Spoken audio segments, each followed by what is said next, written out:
భారతదేశ ఆధ్యాత్మిక రాజధాని కాశీక్షేత్రం. సాక్షాత్తు పరమశివుడే ఈ నగరాన్ని నిర్మించాడని భక్తుల విశ్వాసం. ప్రపంచంలోని అత్యంత ప్రాచీన నగరంగా కాశీ విరాజిల్లుతుంది.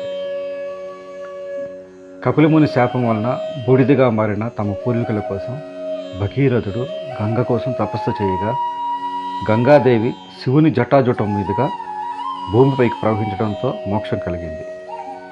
కాశీలో మరణించిన వారికి జనన మరణాల నుంచి మోక్షం కలుగుతుందని భక్తుల నమ్మకం. అందుకే కాశీలో మరణించాలని ఎందరో ఇక్కడికి వస్తారు. ఇలా వచ్చే వారి కోసం ముక్తి భవన్ అనే ఒక సత్రం కూడా ఉంది. కనీసం తమ ఆత్మీయుల అస్థికలు గంగలో కలిపితే స్వర్గలోక ప్రాప్తి కలుగుతుందని భక్తుల నమ్మకం. కాశీలో మొత్తం 84 ఘాట్లు ఉన్నాయి. సాయంత్రం 3 గంటలకు ఘాట్ల సందర్శనకు వెళితే గంగా హారతుల సమయానికి ఒడ్డూరు చేరుస్తారు. నదిపై నుంచి చూస్తే కోటలు, మందిరాలు, ఇళ్ళు, మెట్లు, భక్తుల సందడితో కాశీక్షేత్రం ఎంతో అందంగా కనిపిస్తుంది.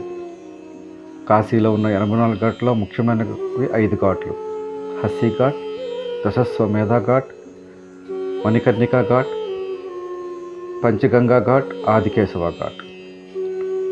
దశస్వమేధ ఘాట్ ఇక్కడ గంగాహారతులు నిర్వహిస్తారు. మణికర్ణికా ఘాట్ దీనినే మహాశ్మశానం అంటారు. ఇక్కడ 365 రోజులు రాత్రి పగలు చితిమంటలు కాలుతూనే ఉంటాయి. సత్యహరిశ్చంద్రుడు కాటికాపరిగా పనిచేసిన ఘాట్ హరిశ్చంద్ర ఘాట్. దీన్ని మినీ శ్మశానం అంటారు. అలాగే కేదార్ ఘాట్, మన్మందిర్ ఘాట్, నేపాల్ ఘాట్, కాశీ విశ్వనాథ్ ఘాట్, బాజీరావ్ ఘాట్, చౌశక్తి ఘాట్, ఇలా 84 ఘాట్లతో గంగా నదీ తీరం పరమ పవిత్రమైనది.